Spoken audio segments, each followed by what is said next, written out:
Los acompaño con la noticia del día.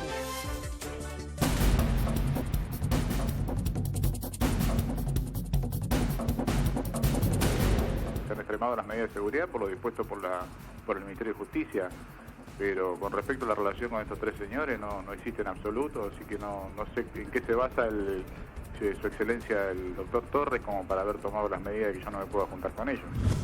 En primer lugar, debería notificar a los jueces respectivos que pertenecían tanto a Mario Segovia, tanto a mi persona, que en mi caso es juzgado nacional de ejecución penal número 4 de Capital Federal, porque las medidas que pueden llegar a adoptar Servicio Penitenciario Federal pueden afectar las condiciones de detención mías e inclusive de Mario Segovia.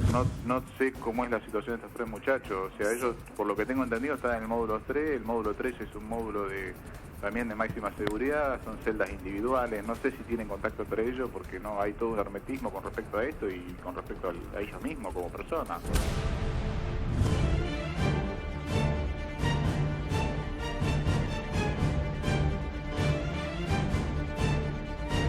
Abierto un sumario, porque quiero con precisión que quede establecido qué es lo que pasó durante todo el proceso. En este operativo participaban 5 fuerzas de seguridad. Por supuesto, quien mayor conocía el terreno era la policía de la provincia de Santa Fe, pero cada fuerza tenía su particularidad y su desconfianza al resto de las fuerzas. En términos que había 3, había 1 y volvieron a aparecer los 3 y en el mismo lugar.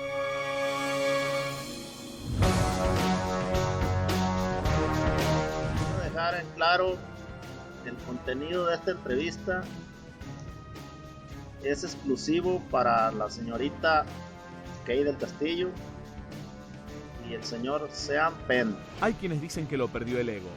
Se asegura que el Chapo Guzmán fue hallado por las autoridades mexicanas debido a su afán por figurar.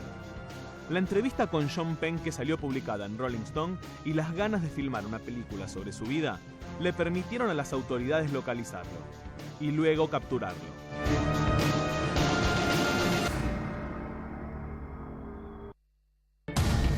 Tanto el gobierno nacional como el gobierno de la provincia de Buenos Aires dicen que van por más. Y ese ir por más tiene que ver con el autor intelectual del triple crimen de General Rodríguez, Ibar Pérez Corradi. ¿Dónde se encuentra? Tiene pedido de captura nacional e internacional. Ayer Paulo Cablan nos suministraba justamente la fotocopia de lo que es esa cédula roja, por el cual se busca dar con el paradero. ¿Dónde podría estar? Porque en algún momento, en el 2008, en octubre, fue detenido por pedido de la DEA en el barrio porteño de Palermo. Después estuvo detenido también por la mafia de los medicamentos en el 2011. Pero liberó Yarvide. ¿Por qué? Por supuestas irregularidades en el proceso que se seguía contra él. Pero cuando fue confirmado en el 2013 por la Sala Tercera de la Cámara de Casación de la provincia de Buenos Aires, después se le ordenó al juez de garantías de Mercedes, justamente con la ratificación de las condenas por el triple crimen de General Rodríguez, dar con el paradero, entonces está ratificada también esa orden de captura nacional e internacional. Dicen que podría estar en un país vecino, inclusive también su abogado defensor salió hoy a decir que le sugiere que se entregue, que antes no, porque no se daban las condiciones judiciales de independencia del Poder Judicial como para que se entregase, pero dice que ahora sí están dadas las condiciones y es lo que le sugiere a él como abogado defensor. Eso es ir por más. Ir por más también significa firmar un decreto que aumenta la suma de dinero para dar con ese paradero. De 100.000 pesos a 2 millones de pesos, fue firmado por el ministro de Seguridad de la provincia de Buenos Aires, por Cristian Ritondo.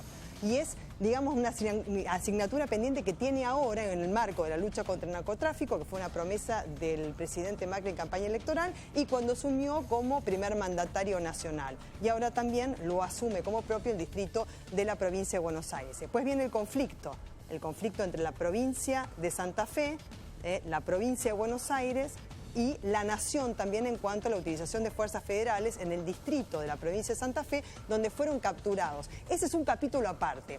Pero otro capítulo es que seguramente vos querés saber cómo es ese penal de Seiza, porque los Lanata piden tener algún encuentro, dicen que hay un pabellón, digamos, que se distancia del otro de 100 metros, pero están incomunicados, pueden ser visitados después del mediodía, quién visitó a cada uno de los presos, cuáles son las condiciones de seguridad, ellos gozan de algún privilegio o están muy lejos de algún privilegio. Paulo Cablan, bienvenido, buenas noches. ¿Qué tal? Muy buenas noches, un gusto saludarlo. Gracias, lo mismo Nacho Ramírez y también saludamos al resto de los invitados. Se encuentran con nosotros el doctor José Luis Ferrari y Néstor Espósito, periodista de Judiciales de Tiempo Argentino.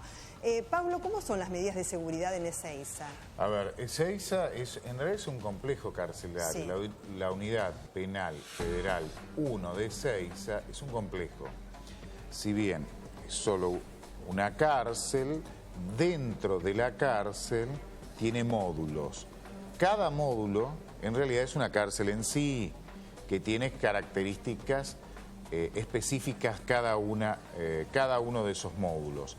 Ahí lo vemos, ahí vamos a ver cuando llegaba a la cárcel Cristian Lanata y Esquilazi, ahí se va a ver el acceso.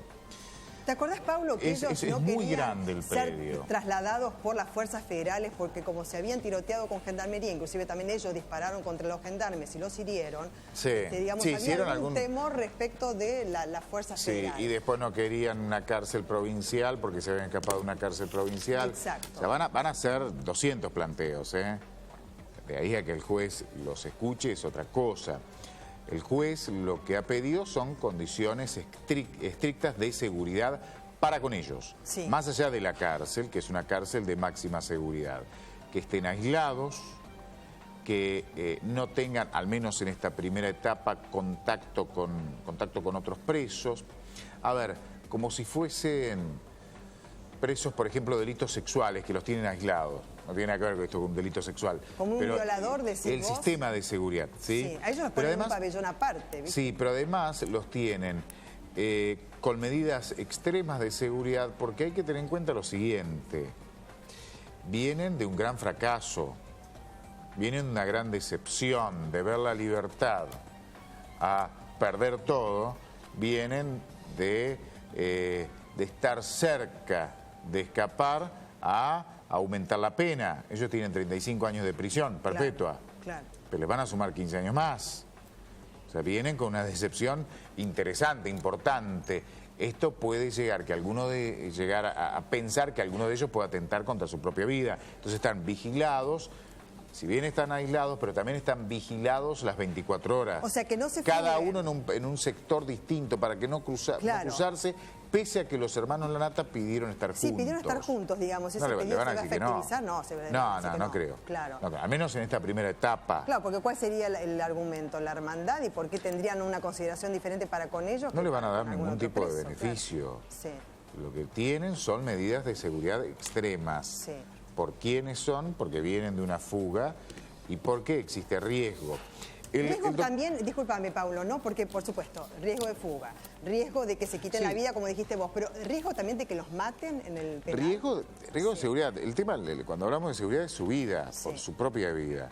Que puedan tener algún tipo de conflicto, que los quieran matar, que puedan atentar contra su propia vida, pero fundamentalmente es esto, ¿no? Que puedan atentar contra su vida. Y en el caso del juez Torres, hay que entender qué es lo que investiga el juez Torres. Sí. El doctor Torres, juez federal, tiene una denuncia, por eso interviene él, claro, en la que dice la denuncia, tenemos sospechas, una hipótesis que detrás de la fuga puede haber una organización narcocriminal.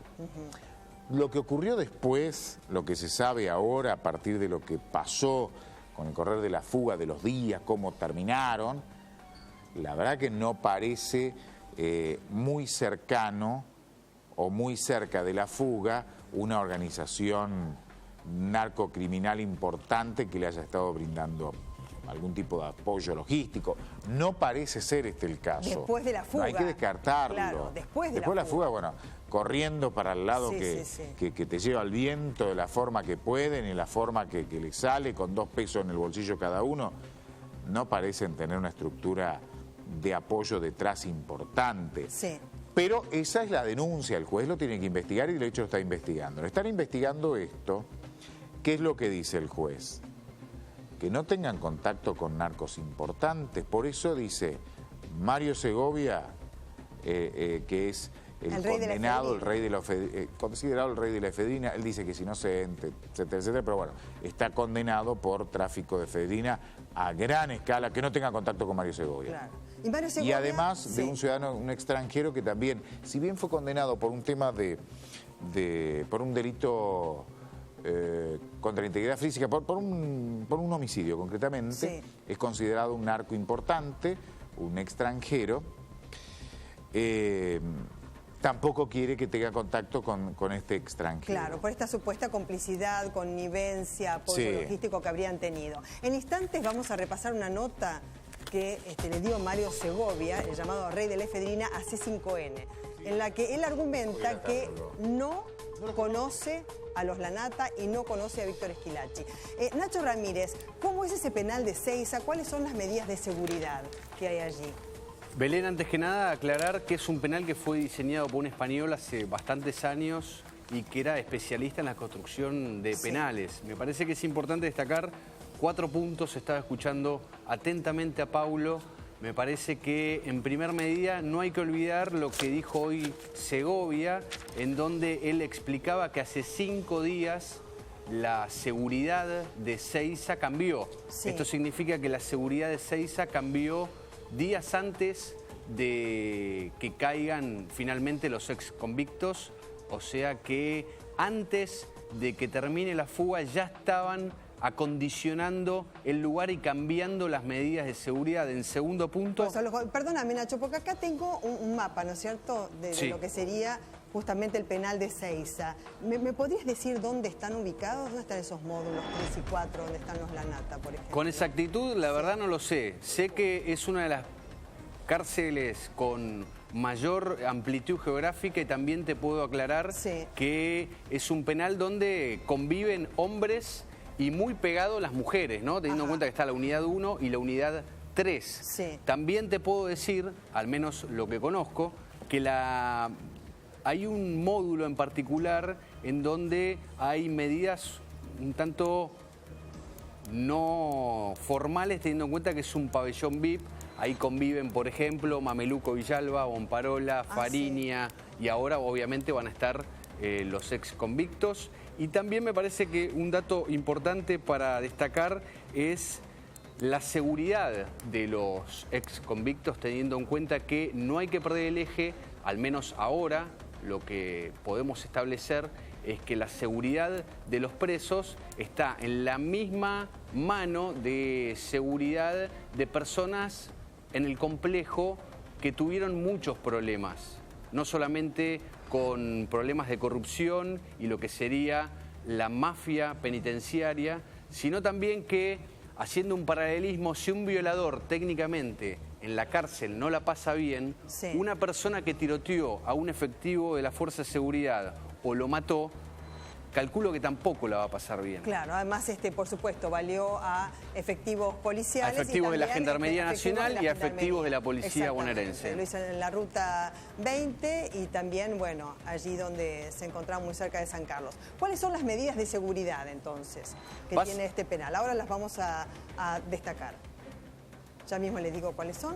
Tienen las mismas medidas que imponen a un delincuente sexual, ¿no es cierto? Como decía recién Paulo Cablan, como relataba, ¿no es cierto? Que por lo general están en un pabellón, los violadores, además se los pone aparte, ¿no es cierto? En un pabellón donde hay un estricto régimen de seguridad.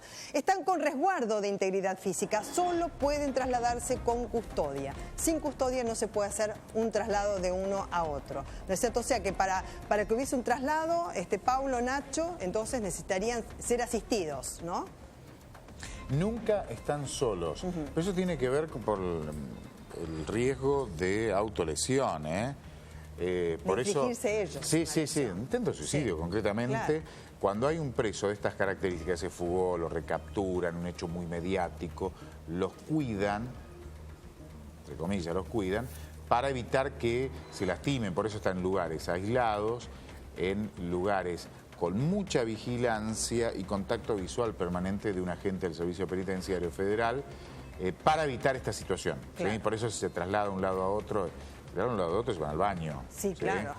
Más allá de eso tiene no que se van a estar ir. vigilado permanentemente. O al patio interno, ¿no? Que les corresponde por No el sé si tiene pabellón patio, también. no sé si tiene, en esta instancia no sé si tiene patio interno, no lo ni sé. siquiera. No lo sé, depende el módulo que haya sido elegido para alojarlos. Sí. Por ejemplo, en el caso de alias Mi Sangre, Sí.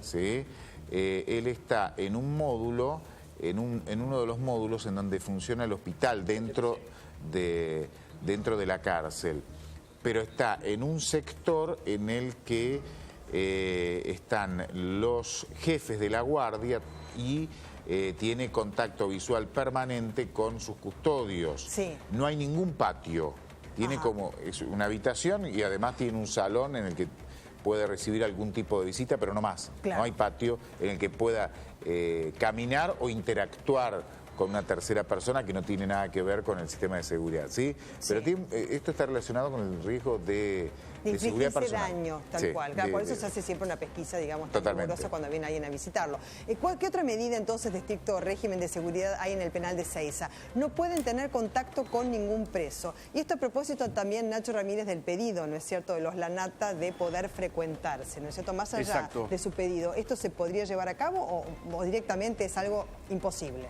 No, todo puede pasar en una cárcel federal o una cárcel bonaerense, digo, no hace falta ser un cráneo. Me parece que lo que es importante es que hoy las medidas son absolutas, hoy los monitorean las 24 horas, hoy hay mucha gente que se está ocupando. En el penal de Alvear también había gente que se estaba ocupando hasta que se dejaron de ocupar.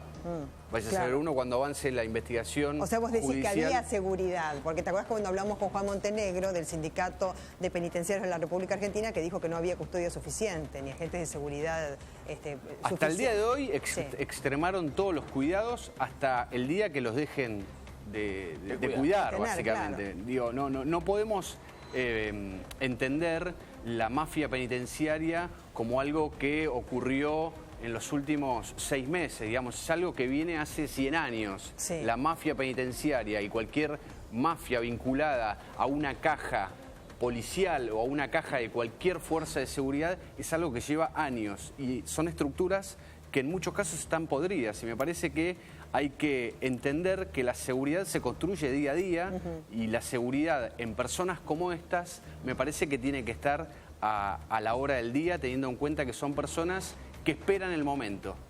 Claro. Me parece que ese es el punto. Siempre van a esperar el momento. Desde ya. ¿Acá facilitaron la fuga? ¿Te parece a vos? En mi caso particular creo que sí.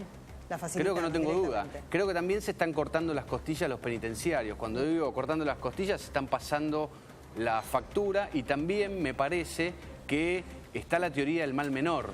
Me parece que la última declaración que pudimos ver de la mano de Paulo Cablan, cuando él explicaba todo el relato con profundidad, entendemos que, me parece a mi criterio, que lo que está haciendo Tolosa, perdón, jefe de seguridad de me turno. parece lo que está haciendo es cubrirse y cubriendo a alguien más. Claro, también, y apuntar al director. Otra medida Sí, de apuntan seguridad. a una persona, pero no apuntan a una estructura criminal que está instalada en un lugar que es concreto, que son las cárceles de Argentina. Claro, lo que es el anquilosamiento, digamos, de esa estructura. Exactamente. Y deriva a otro como si él no hubiese tenido responsabilidad alguna siendo jefe de seguridad de turno del penal.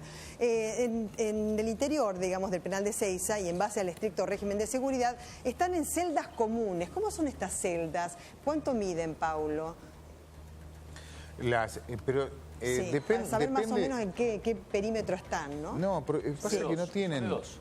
Pero puede ser que esté solo, pero son de dos. Sí, pero depende el sector, el módulo. No sé en qué módulo están. Si está en el uno, donde está Manley, son muy Fariña, toda esa gente... Son muy distintas. Sí. Es un complejo muy grande. Tenemos la foto aérea, la que ponían recién. Sí. Son cinco módulos. Ahí está. Cada módulo es una cárcel, ¿ves? Todo eso es una cárcel.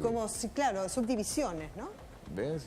Y cada estructura tiene su sistema de seguridad independiente del sistema general de seguridad. Entonces va cambiando cómo es la celda, depende, la verdad que no sé en cuál módulo, de hecho no trascendido en qué módulo se encuentran actualmente. Yo leí 3 y 4, pero bueno, trascendió, digamos, periodísticamente. Sí, pero tampoco sé no sé exactamente en qué lugar estarán concretamente. 4 no es el de lesa humanidad, me parece que hay uno, creo que es el 3 o el 4 es de lesa humanidad. Así que puede ser que esté ahí, uno alojado ahí y otro en el otro, separado. Claro, se hablaba de los Lanata, depende del módulo, va cambiando. Hoy están controlados porque son presos que son calientes, cuando se relajen un poco o cuando se enfríe un poco la situación, seguramente tengan las mismas condiciones que tienen el resto de los internos, que además está decirte que si hablamos de nichos de corrupción tenemos que ver cómo viven y lo que comen, ¿no? Porque yo me gustaría que alguna vez de quien se encarga de manejar los presupuestos, que al Estado Nacional le sale mucho mantener un interno, se preocupara de saber qué come y cómo viven. Y si adentro consumen drogas es porque el servicio penitenciario lo permite, y si consiguen medicamentos porque el servicio lo permite, y si consiguen el privilegio de visitas que no están permitidas, visitas íntimas, también lo tenés que pagar. Los privilegios se pagan, el preso que es pobre no tiene ningún privilegio. Bueno, aquí está, por ejemplo, el caso de Martín Lanata, cuyo abogado defensor, también la abogada, sobre todo porque tiene 3 abogados, no la abogada, se refería a la hematoma que tenía en el ojo, las lesiones también en el rostro, la revisión médica que se hizo, y en su momento juez federal Sergio Torres, cuando lo entrevistó en los tribunales de Comodoro Pi, dijo no está en condiciones de declarar, así que seguramente alguna atención tendrá él, en diferencia de los otros 2 que no se los veía con estas lesiones. Esas mismas lesiones son atendidas en el HPC, en el hospital de la unidad, con lo cual son lesiones... En algunos casos, Segovia tiene que ser trasladado. Bueno, podríamos recordar que el ex general Videla se murió por falta de atención médica, ¿no? Sí. Cuando se golpeó y cuando lo fueron a ver ya estaba muerto. Claro. Segovia en particular necesita un equipo en particular que no funciona hace años. Por eso lo llevan, lo trasladan. Hoy nos contaba que lo trasladan al Pena, porque ese equipo en particular no funciona en el penal hace varios años. Contaba que él tiene una necesidad médica que hace que tenga que recurrir a hacer un estudio en particular que no recuerdo, y lo van a hacer al Pena. Y cada vez que lo trasladan tiene que ir con 3 vehículos y toda una infraestructura para que la persona esta se pueda asistir, ¿no? Sí, te preguntaba es uno de los derechos, ¿no? Que las personas puedan asistirse que se lo denegaban, médicamente. claro, porque habían puesto un dispositivo de seguridad mucho más férreo en derredor de Mario Segovia a propósito de los 3 prófugos. Bueno, el estricto régimen de seguridad. Hay otra placa que da cuenta de cómo es. Los 3 son controlados con cámaras de seguridad dentro y fuera de sus celdas. ¿Funcionarán las cámaras? Hoy nos decía Segovia que sí, que funcionan. Hasta que dejan de funcionar, como suele suceder en este tipo de penales. Ay, mira, ¿sabes lo que pasa? Uno lleva tantos años en esto, en esta profesión de ser abogado penalista, que la ley dice una cosa y el servicio hace otra cosa totalmente distinta. El servicio penitenciario se reserva el derecho de dónde aloja un preso y en qué condiciones, no así un juez. El juez dice, yo no veo ningún juez que vaya y se ocupe de ver que las condiciones de detención que tienen los presos, sino la mayoría de las comisarías estarían cerradas en la provincia de Buenos Aires. Entonces yo te puedo decir esto, ¿cómo no voy a desconfiar? Claramente el servicio sospecha de que esta gente se puede matar. ¿Se van a matar pudiendo haberse matado afuera? Creo que se entregaron porque estaban cansados, pero me da la sensación que los dejaron salir con la intencionalidad, me parece, vaya a saber con qué, pero puedo sospechar de que el que le franquea la puerta en Las Heras lo hace con intenciones de dejar que vayan a un lugar, los arman y que se dirijan a otro y matarlos. Y creo que les falló el programa porque se fueron para el otro lado. Esa es la sensación que yo tengo. ¿Permitir la fuga para matarlos? De haberse querido matar, se hubieran matado en libertad, no se hubieran matado en la unidad de detención. ¿Permitir la fuga para qué? Bueno, a alguien quieren que estos muchachos estén muertos, a alguien le conviene que esté muerto. Si el testimonio de al menos de uno de ellos, incidió directamente en la elección de la provincia de Buenos Aires, indicando claramente que quien se nombraba en el juicio de la Esferina como la morsa sería Aníbal Fernández, claramente, evidentemente su cabeza tiene precio, es el hombre a matar. Me parece que fueron más vivos que sus libertarios, que evidentemente tenemos que buscarlo en el gobierno anterior, no en este. Y estos pecaron, los nuevos pecaron de no conocer el territorio. La provincia de Buenos Aires es muy particular, las fuerzas policiales lo son mucho más. El famoso tiroteo en la provincia de Santa Fe, ese tiroteo entre la policía provincial y un gendarme, que el policía dice alto quién vive, el hombre no contestó y le tiraron. Mire que esta no fue la fantasía que nos cuentan de que fueron Lanata y Esquilachi los que tirotearon a las fuerzas. A ver, otra placa respecto a la medida de seguridad en el penal de Seiza. El juez Torres ordenó que no estén en contacto con 2 presos en Ezeiza por narcotráfico, el rey de la efedrina, Mario Segovia, y Yuri Kepich, Pablo Cabla. Si mal no recuerdo, Yuri Kepich es ucraniano, no está preso por narcotráfico. Por homicidio. Por homicidio. No, es un sicario ese. Es un sicario ese. Está preso por homicidio. Pero sí es un personaje vinculado al mundo del gatillero, lo que llaman el viejo gatillero. Narcotráfico. Concretamente tiene que ver con la sospecha que contábamos recién, la denuncia que tiene, más que sospecha, la denuncia que tiene el doctor Torres. Es la única forma de sostener esa denuncia es mantener la investigación sobre una sospecha de narcotráfico detrás de la fuga. No lo sabemos. Claro. Yo creo que el propio juez Torres no lo sabe, lo está investigando. Acá hay gente que nos está mirando de algún lugar cercano a la unidad. Están alojados uno en el módulo de ingreso y otro en el 3 y otro en el 4. Módulo de ingreso. Módulo de ingreso. Uno en el módulo de ingreso, uno en el 3 y otro en el 4. Claro. Acá en tres, se ve que no están mirando en 3 módulos distintos están alojados. Pero esto tiene que ver con la sospecha o la denuncia que tiene el doctor Torres, el juez federal, en su despacho. Porque hay que tener en cuenta que hay varios expedientes. Que permitió dar con ellos. Esa denuncia, esos llamados telefónicos al fiscal Dilelo, gente de la CIDE, chico. Esto es práctico. No se sabe todavía. Bueno, te lo dice el doctor Ferrari. No, está bien, lo que le quiero decir, bueno, doctor Ferrari, por lo menos hay una diferencia muy importante. Dieron con el paradero de los fugados. Doctor, yo le hago una consulta. Dale. Usted es un tipo inteligente. Yo llevo un papel que no sé el origen y lo entrego. Es un dato.